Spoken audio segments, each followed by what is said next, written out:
Bonjour, bienvenue en Transparence, le magazine de la rédaction qui parle de l'actualité et qui donne la parole à ceux qui font l'actualité. Et notre invité ce midi, c'est Gilles Brial, le président du MPC, deuxième vice-président de la Province Sud. Bonjour. Bonjour Elisabeth Morin. Merci d'accepter notre invitation alors que ce sont encore les vacances, notamment pour de nombreux responsables politiques avant la rentrée scolaire, mais aussi avant les campagnes électorales pour la présidentielle d'avril et les législatives de juin. Des échéances qui intéressent bien sûr la Nouvelle-Calédonie et dont nous allons parler. La Calédonie qui restera française après le troisième référendum du 12 décembre. Alors tout d'abord, Gilles Brial, quelle analyse est-ce que vous faites des résultats de cette troisième consultation? Qu'est-ce que vous en tirez comme leçon ou comme conséquence? Déjà, la première leçon, c'est que 30 ans après les accords de Matignon, la Nouvelle-Calédonie est restée française. Et mine de rien, c'est quelque chose d'important qu'il faut se rappeler assez régulièrement. Non, pas de surprise, les indépendantistes ont joué une carte, je dirais, fine, politique, par l'abstention, qui leur permettait d'éviter une défaite qui était malgré tout programmée.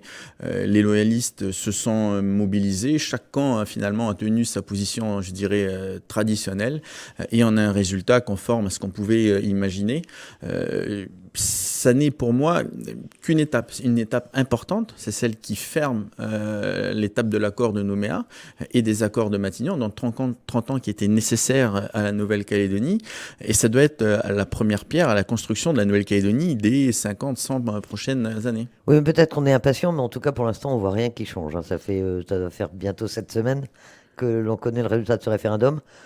Ça a mis un terme juridique à l'accord de Nouméa, c'est ce qui a été dit notamment par le chef de l'État, mais en fait rien ne change. Alors, quand est-ce qu'il va se passer quelque chose? Quand est-ce qu'il va y avoir des conséquences à ces trois consultations? Alors rien ne change en apparence, mais vous l'avez dit, il y a une partie de la classe politique, mais qui est comme le reste des Calédoniens, qui est en vacances. Ça ne nous empêche pas de travailler, de préparer la rentrée notamment, c'est ce que moi je fais régulièrement en ce moment.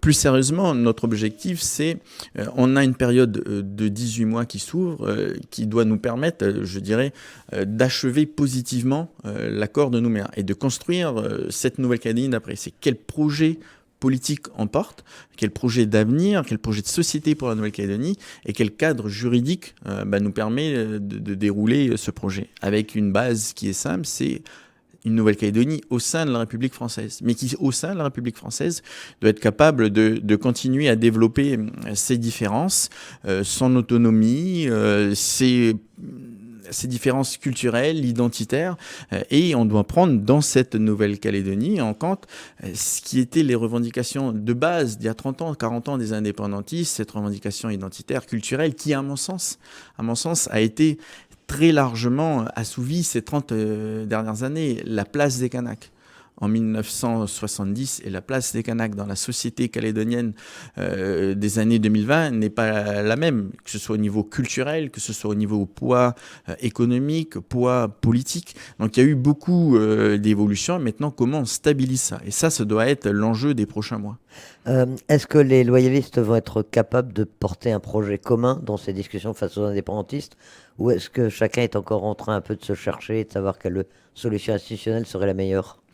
On n'a pas le choix que de proposer une solution unique. Vous savez, que ce soit les accords de Matignon, que ce soit l'accord de Nouméa, à chaque fois, ça a été négocié entre un bloc indépendantiste, un bloc loyaliste et l'État. On ne peut pas se permettre des divisions, y compris chez les loyalistes, avec 50 projets de société et 50 je dirais, projets institutionnels différents. C'est pas le sens de la création de l'AEC. On a gagné des élections provinciales en 2019 parce que on était unis et parce que les Calédoniens voulaient se débarrasser de Philippe Gomez, mais parce qu'on était unis, ça c'est important de le rappeler.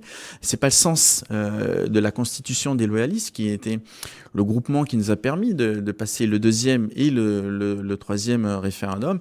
Donc l'enjeu de ces prochaines semaines, mais chacun y travaille déjà en interne, c'est de travailler ensemble à l'élaboration de ce projet pour être capable de le porter lorsqu'il y aura un renouvellement de président ou pas, lorsqu'il y aura un renouvellement de ministres, de gouvernement, être capable de porter cela et de le porter au niveau de l'État et auprès des indépendantistes. Ce calendrier de 18 mois dont vous parliez, qui a été fixé par le ministre des Outre-mer en mai-juin, quand vous étiez tous à Paris, ce calendrier, il ne va pas pouvoir vraiment être tenu si vous pensez qu'on va arriver à juin 2023 avec une solution, un statut bouclé pour la Calédonie?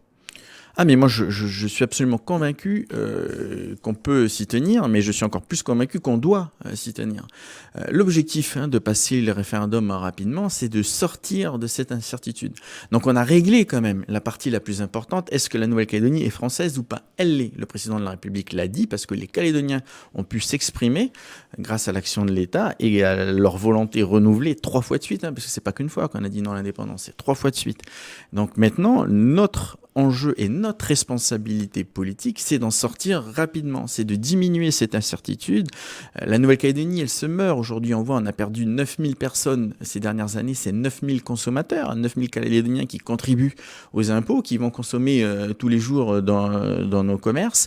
On a un monde économique qui est un petit peu paralysé par cet enchaînement d'incertitudes politiques et qui aujourd'hui se voit avoir le gouvernement qui veut achever nos entreprises avec une politique de matraquage fiscal.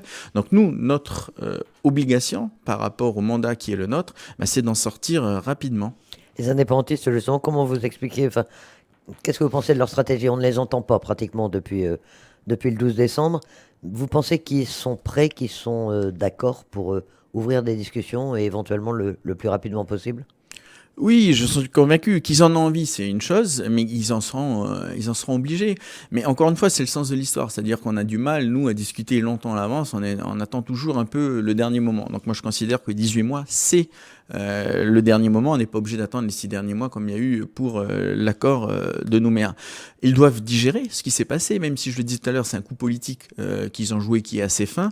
Ils doivent quand même digérer le fait que la population calédonienne, dans sa majorité, et encore une fois, qui a pu s'exprimer, on n'oublie pas que 40 000 personnes n'ont pas pu s'exprimer, veut maintenir la Nouvelle-Calédonie dans la France. Donc eux, ils doivent définir comment eux, ils voient leur place au niveau de leurs revendications indépendantistes dans cette Nouvelle-Calédonie française. Donc ils doivent faire cet effort-là. Il ne faut pas tout attendre des loyalistes.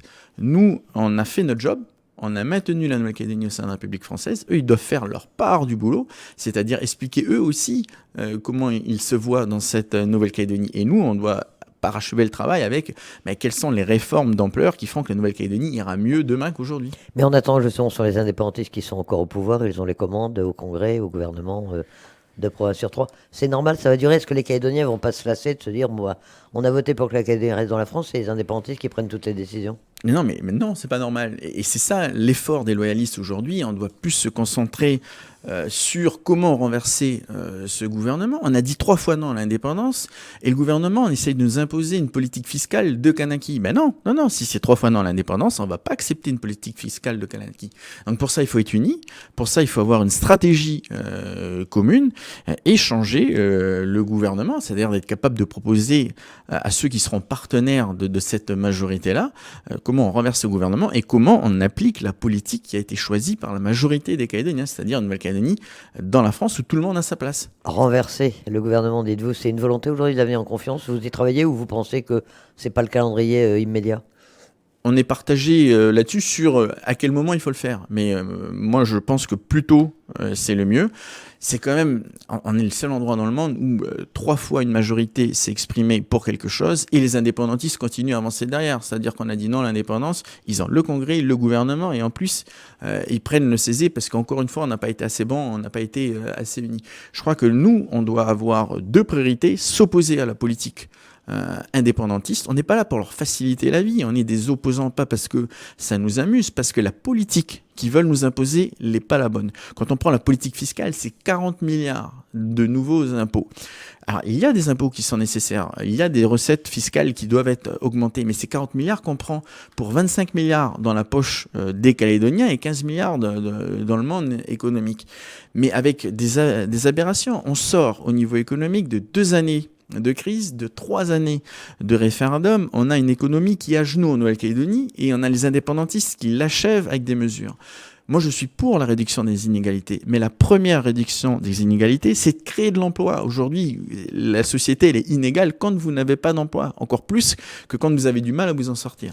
Donc, il faut permettre à nos entreprises de créer de l'emploi.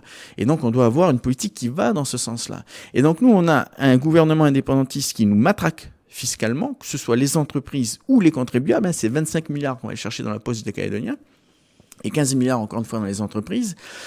Et ça, c'est pas possible. Et surtout qu'il n'y a aucune mesure d'économie. La première des choses à faire, c'est de dire, moi, le gouvernement, je n'ai plus les moyens. Qu'est-ce que je vous propose comme économie?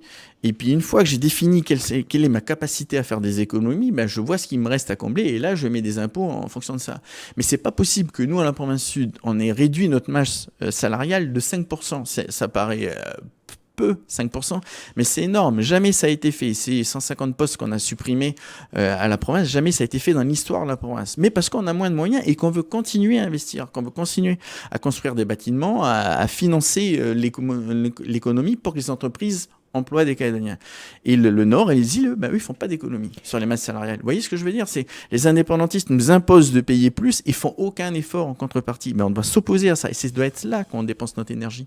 De son côté, Sébastien Lecornu a dit à plusieurs reprises ces derniers temps que la Calédonie n'était même pas capable de financer son autonomie, sans parler d'indépendance. Vous pensez que la Calédonie aura un jour les moyens de s'assumer complètement, ou est-ce qu'elle est vraiment en faillite et qu'il faut prendre des mesures draconiennes pour essayer de la sortir de là? Mais la faillite et les moyens, il y a quand même un curseur entre. Donc on peut éviter la faillite, on doit le faire.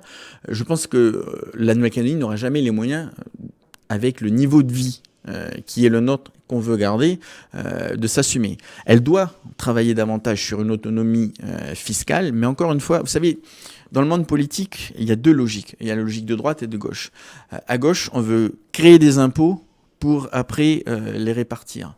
À droite, d'où je suis, on crée des richesses. Et une fois qu'on a créé des richesses, c'est-à-dire qu'on a créé des emplois, qu'on a créé des résultats pour les entreprises, et bien là, on récupère une partie de cette richesse à travers les impôts pour les répartir et pour améliorer encore le niveau de vie. Vous voyez, et là, on fait l'inverse, c'est-à-dire qu'on va détruire des emplois. Ce qui est proposé par les indépendantistes, c'est détruire des emplois. Et du coup, on va avoir un effet inverse. C'est pas parce qu'on augmente les taxes que les Calédoniens vont plus payer de taxes. À un moment, ça fait le trop d'impôts tue l'impôt. Donc il faut l'impôt, il faut qu'il soit équilibré, il faut qu'il soit fait avec le monde économique et le monde salarial. C'est-à-dire qu'il faut qu'il y ait vraies concertations qui n'ont pas été faites aujourd'hui. Et finalement, on voit que au-delà du fond, il y a également la forme qui cause problème. Et tout à l'heure, vous me dites, les indépendantistes, on ne les entend pas. Ouais, c'est vrai, on ne les entend pas. Mais par contre, ils agissent, ils déroulent. C'est le rouleau compresseur. C'est-à-dire, ils ont perdu le référendum, ils disent rien et ils continuent avec la manette en avant. Et puis, ce qu'on pense, ils s'en foutent. Ben non, on peut pas laisser faire ça. Il faut taper du poing sur la table, il faut se réorganiser et il faut combattre ça. Et notre combat, ça doit être celui-là. Et moi, je crois que la fermeté, elle paye en Nouvelle-Calédonie. Vous savez, il y a un an, on était en difficulté, on avait le conflit d'usines du Sud. On nous a accusés avec Sonia Baquès d'être parfois trop ferme par rapport aux indépendantistes et d'avoir des risques de dérapage. Mais parce qu'on a été ferme. C'est dans l'usine du Sud, c'est parce que vous avez eu une attitude de fermeté que vous avez réussi à signer cet accord et à sortir de ce conflit. Pour trois raisons. La première, on a été unis. Au niveau de la majorité provinciale, donc c'est-à-dire l'avenir en confiance plus génération. On a été unis, on a été ferme vis-à-vis des indépendantistes et on a été appuyé par un État qui a retrouvé sa fermeté et qui nous a accompagnés sur tout un tas de solutions innovantes. En fait, qui a refait que ce que devrait être la Nouvelle-Calédonie, un laboratoire d'expérience, c'est-à-dire ne pas avoir peur d'innover sur la fiscalité, d'innover sur les montages financiers, plutôt que faire à chaque fois des copier-coller de ce qui ne marche pas forcément en métropole. Et parce qu'on a eu ces trois éléments, on a réussi à s'en sortir. Et finalement, un an après, Trafigura est toujours là, Beurrier est toujours là, l'usine Prony Ressources développe de nouveaux partenariats, c'est le cas avec Tesla, enfin, il y a un vrai développement. Et moi, je crois en ça. Et cette fermeté, elle peut se faire dans le respect, c'est-à-dire, c'est pas parce que je suis ferme avec les indépendantistes que je respecte pas. Moi, je respecte profondément leur combat, je suis pas d'accord avec.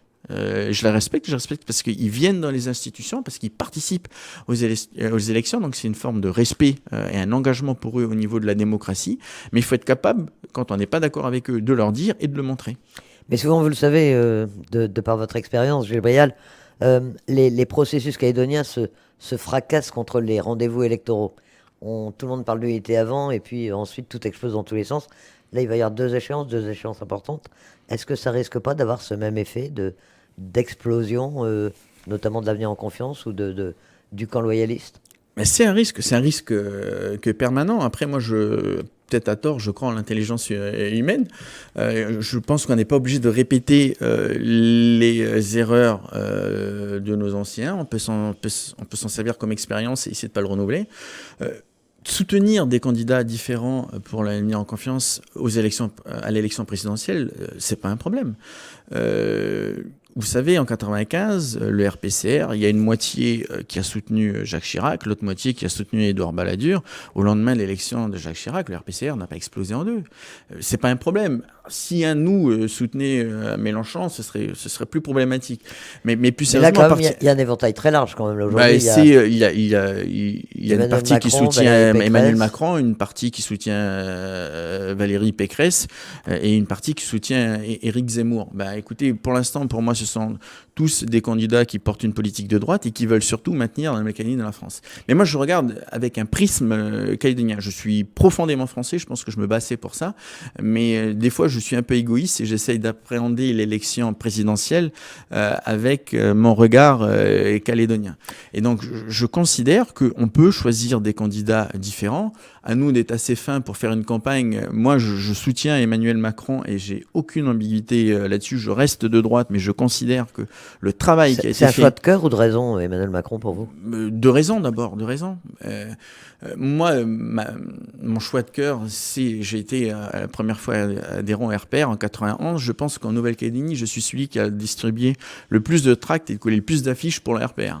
Et j'ai aucun remords par rapport à ça. Mais je considère que jamais l'État n'a été aussi présent que ces 2 dernières années. Alors certes, avec Sébastien Lecornu, on ne peut pas dans la rue discuter avec les Calédoniens. Tout le monde nous dit que Sébastien Lecornu a fait un travail extraordinaire, que ce soit pour résoudre le problème du conflit de l'usine du Sud, pour nous amener des moyens sur la sécurité pour que le référendum s'organise bien. Il a créé ce document sur les conséquences du oui et du non qui était un tabou pendant des dizaines d'années. Le référendum s'est bien passé. Ils ont proclamé que la Nouvelle-Calédonie restait française. On ne peut pas dire ça, c'est extraordinaire, mais ma reconnaissance, c'est de voter contre eux. Non, moi je considère mais on peut dire aussi, en se faisant l'avocat du diable, si vous m'y autorisez, on sait aussi que pendant cette période, il y a eu notamment, d'abord le document sur le oui et le non, on l'a attendu pendant le premier et deuxième référendum, on ne l'a eu qu'au troisième.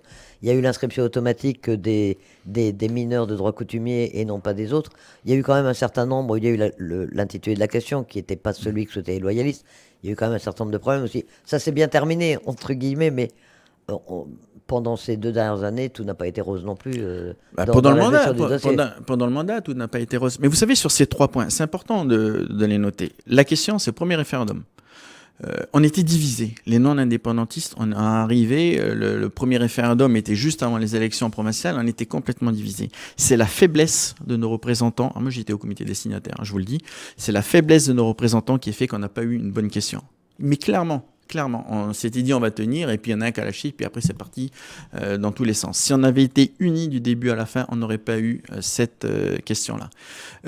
Ça c'est la première chose. Sur le corps, ça fait partie malheureusement des concessions sur la date, sur l'organisation, sur les modalités d'organisation. Et le troisième point que vous m'avez cité, c'était... Le retard pour le document. Le retard. Mais si on refait l'histoire, il y a une partie des non-indépendantistes qui étaient contre ce document. Enfin, Pierre Frogier, quand il quitte, mais pas que pour ça, mais à raison certainement la table des négociations à l'époque, il y avait une opposition à la création de ce document. On dit on ne discute pas des conséquences du oui, parce que nous, on se bat pour le non. Donc, on ne peut pas reprocher à l'État de ne pas avoir sorti un document sur les conséquences du oui et du non au premier et au deuxième référendum, alors qu'on n'en voulait pas. Alors, pour moi, il est sorti trop tard, mais il est sorti, et jamais la position de l'État n'a été aussi claire sur les conséquences de l'indépendance sur la population calédonienne. Et je reste convaincu que si les indépendantistes ont eu cette attitude, c'est qu'ils savaient qu'ils cumulaient les problématiques liées aux troubles de l'usine du Sud, mais qu'ils savaient également que la vulgarisation du document sur les conséquences pour la population calédonienne en général, mais pour la population kanak en particulier, était dramatique. Et ils savaient qu'en allant à ce référendum, ils avaient un risque important de reculer et que ça les mettait en difficulté. On comprend votre raisonnement, mais tout de même, ça n'a pas été un peu compliqué pour vous, Gilles Brial, vous le dites, vous avez été militante du RPR et ici en Calédonie du Rassemblement. Mais en 2017, vous avez même appelé à voter Marine Le Pen au second tour face à Emmanuel Macron. Oui, oui. Est-ce que les Calédoniens peuvent comprendre ces revirements et vous, comment est-ce que vous les expliquez? C'est une question de circonstances, de moments, de... Alors oui, ils peuvent le comprendre, mais le candidat Macron en 2017, c'est celui qui dit la colonisation est un crime contre l'humanité, qui n'a pas une position claire sur le maintien de la Et il a dans la changé. France. C'est pas ça, c'est pas son vrai positionnement, ça. Mais oui, et il a changé pendant son mandat où on ne peut pas. Enfin, on peut reprocher beaucoup de choses à l'homme, hein, certainement, mais on peut pas lui faire défaut sur le fait qu'il a très largement éclairci sa position sur l'avenir de la Nouvelle-Calédonie.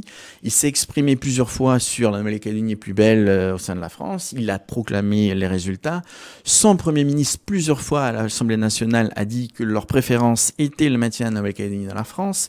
Juste avant le référendum, les députés, la République En Marche, à l'Assemblée, ont fait une tribune pour dire qu'ils souhaitaient que la Nouvelle-Calédonie reste au sein de la République française. Donc on ne peut pas dire que la position de Macron en 2017 sur la Nouvelle-Calédonie et la position de Macron en 2022 sur la Nouvelle-Calédonie est la même. Il s'est impliqué et encore une fois, jamais personne... Vous prenez Sébastien Lecornu, mais sur les 2 dernières années, il a passé 6-8 semaines en Nouvelle-Calédonie, mais jamais on a eu ça. Donc... Il y a une partie en septembre, hein, en isolement. Oui, mais peut-être, mais il est venu en septembre, c'est-à-dire quel ministre aurait accepté pour passer une semaine de contact en Nouvelle-Calédonie, d'en passer 2 autres avant enfermés au commissariat. Donc on peut pas dire que l'État n'est pas impliqué. Le haut-commissaire actuel, on voit qu'il est présent sur le terrain. La France nous a accompagnés dans la crise sanitaire. Écoutez, si on s'en sort bien, c'est parce que l'État était là pour nous apporter des vaccins plus qu'à aucun autre endroit dans la France. Est-ce que n'importe quel État ne l'aurait pas fait, puisque la Calédonie était quand même... Enfin, même avant le référendum, c'était une collectivité française. On peut toujours se dire n'importe quel État l'aurait peut-être fait. Moi, ce que je vois, c'est que l'on fait. Et vous savez, en politique, nous, on se présente à des élections et il n'y a rien de plus difficile à accepter, c'est de gérer son mandat. Tout le monde vous dit, vous avez fait un bon mandat, mais on va vous sanctionner. Moi, je considère qu'il faut avoir la reconnaissance du travail accompli. Tout n'a pas été parfait, mais il manquerait plus que ça. Mais en tout cas, il y a beaucoup qui a été fait pour la Nouvelle-Calédonie. Il y a un engagement de l'État qui est... à mon sens, sans précédent, qui est reconnu par une grande partie de la population, y compris des gens qui sont encartés au LR, et qui se disent, on doit être reconnaissant par rapport à ça. En tout cas, moi, c'est le sens de mon engagement. Vous êtes adhérent à la REM, vous allez le devenir ou pas du tout? Aujourd'hui, je ne suis pas adhérent à la REM. Je fais partie, moi, je soutiens le comité de soutien qui est présidé par Sonia Lagarde, qui, dès le début, il y a plus de 6 ans, a affiché son soutien à Emmanuel Macron. Je considère que c'est elle la chef de file de la représentation d'Emmanuel Macron en Nouvelle-Calédonie, et j'apporte mon soutien complet aux démarches qu'elle entreprend pour le faire réélire. Et encore une fois, pour revenir au début de la discussion, je pense qu'au sein de l'AEC, on peut avoir pour l'élection présidentielle des candidats différents sans s'éloigner de notre objectif qui est de préparer la sortie de l'accord de Nouméa. Législative, c'est autre chose. Justement, il y aura les législatives juste après. Vous étiez candidat en 2017, dans la seconde circonscription, et cette année? On fait en langue de bois ou comme tous les politiques? Non, vous me dites la vérité. Je pense qu'on peut m'en reprocher plein de choses, mais pas d'être clair dans mes propos. Alors, est-ce que vous serez candidat cette année? Non, mais moi, je m'y prépare, mais vous voyez, ce qui me dérange, encore une fois, ce sont les divisions. C'est pas tant les candidats qui vont être importants, c'est l'équipe. C'est-à-dire qu'il va y avoir des élections législatives et les Calédoniens ne vont pas tant choisir, parce que c'est comme ça le fonctionnement de la Calédonie, un candidat qui va être en opposition ou dans la majorité présidentielle. Ils vont choisir les équipes qui vont porter l'avenir de la Nouvelle-Calédonie pour les prochaines années, les équipes qui vont travailler sur la sortie de l'accord de Nouméa. Et moi, ce que je veux, c'est qu'on continue à créer ces équipes. Vous prenez quelqu'un comme Sonia Backès. Sonia Backès, elle ne va pas se présenter aux élections législatives. Elle l'a dit clairement. Par contre, elle veut, avec nous, créer un pool d'équipes qui... Ensemble, on doit porter l'avenir de la Nouvelle-Calédonie. Et c'est ça la légitimité. Vous savez, la légitimité, elle n'est pas historique, elle ne se décrète pas, elle sort des urnes. Et à mon sens, je suis chagriné quand je vois Thierry Santa au titre du Rassemblement expliquer qu'il va nous présenter 2 candidats. J'allais vous le dire. Voilà. La semaine dernière, à votre place, lui, il a annoncé que le Rassemblement présenterait un candidat dans chacune des 2 circonscriptions. Ça a provoqué une vive émotion, semble-t-il, au sein de l'Avenir en Confiance. On comprend pourquoi le Rassemblement, c'est un parti... établi, historique, pourquoi est-ce qu'il n'a pas le droit de présenter un candidat dans chaque circonscription? Ah, mais je dis pas qu'il n'a pas le droit, il a tous les droits, le Rassemblement, comme tout le monde, mais c'est une déception par rapport aux Calédoniens. C'est pas l'engagement qu'on a pris en 2019 en créant l'Avenir en confiance, où on a dit on restait unis jusqu'à la sortie de l'accord de Nouméa. On fait comme si le troisième référendum était passé, allez, chacun peut faire n'importe quoi comme avant. Non, non, non, on doit continuer à rester unis et proposer une solution de sortie, parce qu'on va devoir s'affronter avec les indépendantistes. Ils vont pas nous mener la vie facile pour avoir un projet de société. Et donc, moi, je crois à l'équipe. Et c'est ce qu'on avait proposé au rassemblement, c'est ce qui avait été acté. Bon, ben, le rassemblement, on revient dessus. Mais vous le dites pour une raison historique. Mais vous l'avez dit, vous, dans votre chronique de la semaine, que le premier qui faisait ça faisait une erreur. Vous savez, l'histoire, c'est important. Non, je dis que le premier serait allumé. Le premier serait allumé. Pareil. Mais c'est un peu la même chose. Mais l'histoire, c'est important. Mais ce qui est plus important, c'est l'avenir. Et puis donner une confiance. Mais est-ce qu'on peut pas imaginer, on sait bien, enfin, vous connaissez les législatives en Calédonie mieux que moi, vous avez été candidat. En 2017, il devait y avoir 12 candidats, je crois, dans la première circonscription. Donc ça fait peut-être beaucoup. Est-ce que là, on peut pas imaginer que la famille non indépendantiste soit représentée par plusieurs candidats avec, comme il y a souvent, un pacte de non-agression et puis après un désistement en faveur de celui qui est arrivé en tête. Enfin, vous pouvez pas travailler sur des mécanismes comme celui-là, à l'avenir en confiance, plutôt que de vous déchirer avant, pendant, après. Quel intérêt? Quel est l'intérêt? L'enjeu pour la Nouvelle-Calédonie, c'est quelle est notre capacité à donner confiance au monde économique pour qu'il tienne encore un peu malgré les difficultés financières qu'ont nos entreprises. Quel est l'intérêt par rapport aux Calédoniens qui attendent de nous de s'unir? Moi, j'entends que tout le monde veut faire des tables rondes, tout ça, mais le premier message des Calédoniens, c'est rester unis. Et donc, si on n'est pas capable d'entendre ça, il faut qu'on fasse autre chose. Et il fallait faire quoi? Il faut faire des primaires faut faire des primaires pour déterminer qui vont être les candidats. Mais je pense que les questions d'ego, quand on est unis, on peut les régler. On avait un deal de principe sur les législatives, sur les sénatoriales, où le rassemblement avait largement sa place. S'il se casse aujourd'hui, je pense qu'on peut revenir là-dessus. Hein. Je pense qu'on va réussir à évoluer et rester unis pour les élections législatives. En tout cas, moi, je vais me battre pour ça. Mais ça ne doit pas être l'histoire qui l'emporte. Vous savez, quand on a créé l'AEC, moi j'ai voulu le transformer en un mouvement politique. Le rassemblement s'est opposé parce qu'il veut garder sa légitimité historique. Quand on a créé les loyalistes, on s'est dit, bon, on va pas faire un mouvement, on va faire une fédération de mouvements, c'est-à-dire un mouvement politique supra qui englobe les autres mouvements, qui sont le Rassemblement de Thierry Santal, les Républicains calédoniens, Sonia Baquès, Génération NC de Nicolas Mesdorf, Tous calédoniens de Pascal Vittori, et le MPC de Gilles Brial. On était tous d'accord, sauf le Rassemblement qui voulait garder... Il y avait même le Rassemblement national à un moment dans les loyalistes. Oui, non, mais dans le deal de créer un mouvement, le Rassemblement national, quand il a évolué, après, il s'est mis plus en opposition que... on ne peut pas dire qu'il nous ait beaucoup aidé sur la campagne référendaire. Mais on s'est dit, OK, on fait d'abord une sorte de fédération, et plus tard...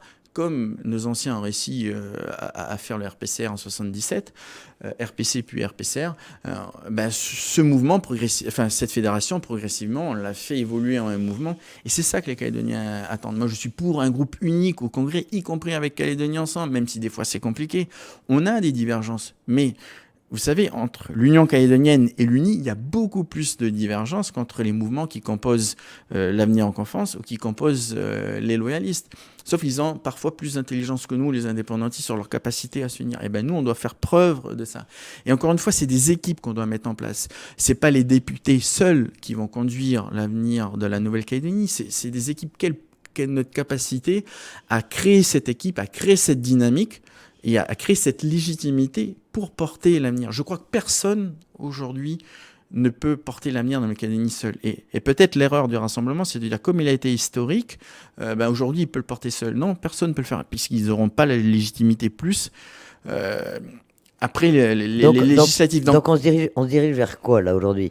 Pour l'instant, je ne sais pas. Moi, j'ai découvert sur votre antenne la semaine dernière que le rassemblement faisait 2 candidats. Moi, je crois qu'on va réussir à se mettre d'accord. Puis si on ne se met pas d'accord, on verra comment l'avenir en confiance évolue. Moi, je me suis battu pour l'avenir en confiance. Je me suis battu pour transformer les loyalistes en mouvement. Encore une fois, tout le monde était d'accord. C'est le rassemblement qui a bloqué. Je pense qu'on peut faire évoluer encore ces choses-là. Parce que l'intérêt de la Nouvelle-Calédonie nous oblige à ça.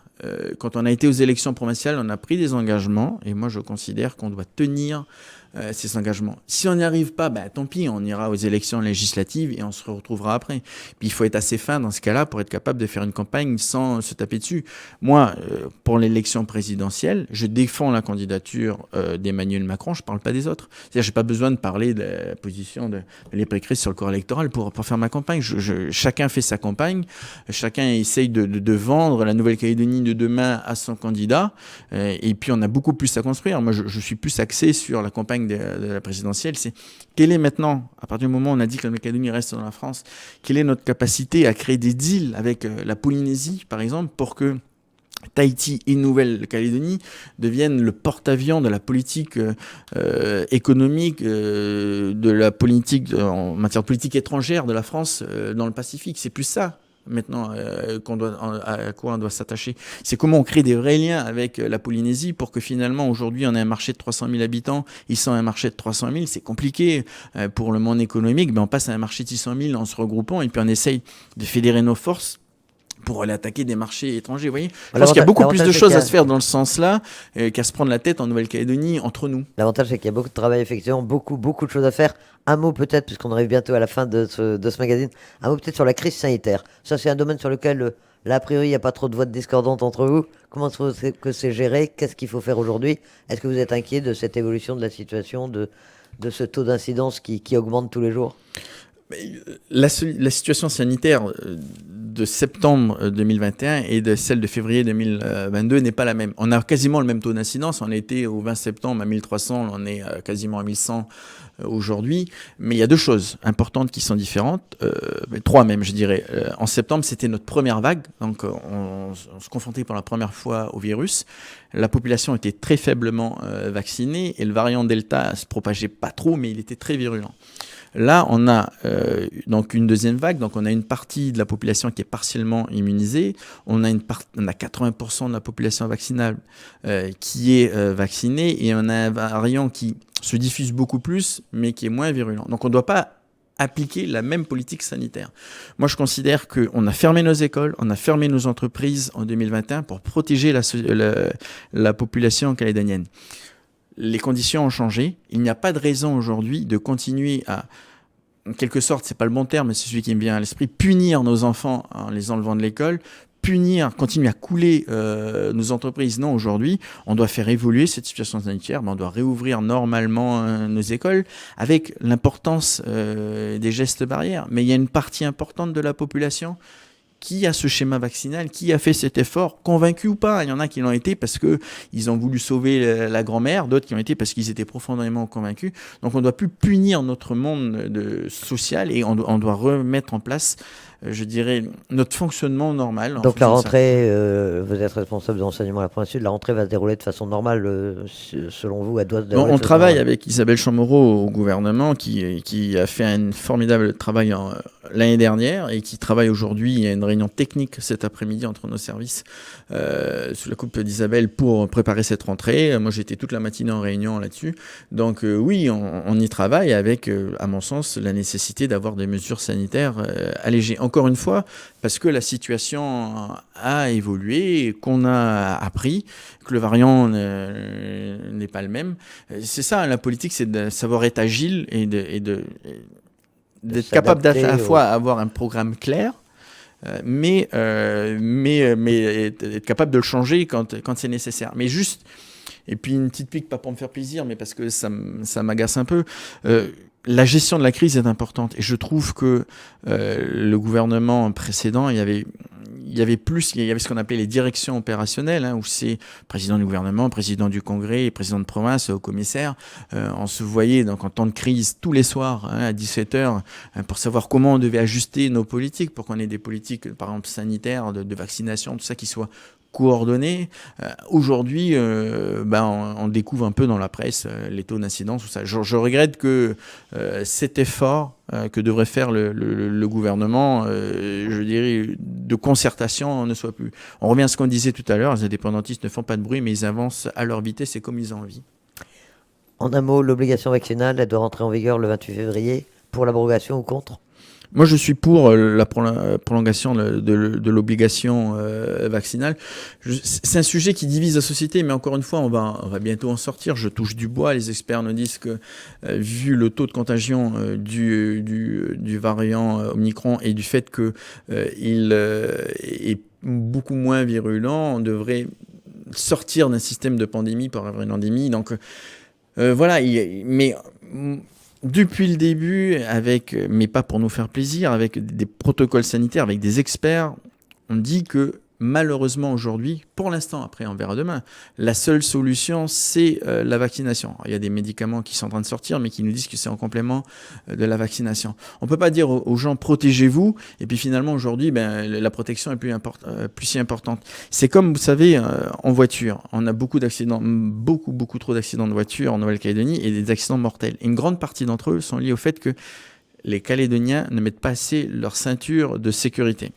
Donc il y a deux façons de faire les choses. Soit on dit, on interdit aux Calédoniens d'utiliser leur voiture parce qu'il y a une toute petite minorité qui ne veut pas mettre sa ceinture. Donc là, c'est le confinement, ça. Soit on continue à faire des contrôles routiers, on accentue pour s'assurer que les Calédoniens se protègent. Donc il n'y a pas de solution idéale. Vous savez, quand vous êtes aux commandes, on reçoit de la part de ceux qui sont contre l'obligation vaccinale, contre le pass, parce que ça règle rien en fait. C'est pas parce qu'on enlève l'obligation vaccinale que ceux qui se mobilisent aujourd'hui, demain, vont pas se mobiliser, puisqu'après ils seront contre le pass sanitaire et puis ils seront contre le pass vaccinal. Et donc moi je crois que le rôle d'un responsable politique, c'est de tenir ses positions si on est convaincu qu'elles sont les bonnes. Nous, on n'est pas là pour sacrifier la population, on est là pour la protéger. Et malheureusement, toutes les études dans le monde montrent aujourd'hui qu'il faut avoir un taux de vaccination important pour pouvoir s'en sortir. Et tous ceux qui lâchent la pression, que ce soit l'Angleterre, certains pays de l'Europe du Nord, le font parce qu'ils ont un taux de vaccination important. Gilles Brial, président du MPC, deuxième vice-président de la province sud, merci d'accepter notre invitation. Merci à vous. Un magazine Transparence qui sera rediffusé dimanche soir, juste après notre édition de 17h45. Dans un instant, il sera disponible en audio et vidéo sur notre site internet. Passez une excellente après-midi. Votre prochain rendez-vous d'infos, c'est à 13h.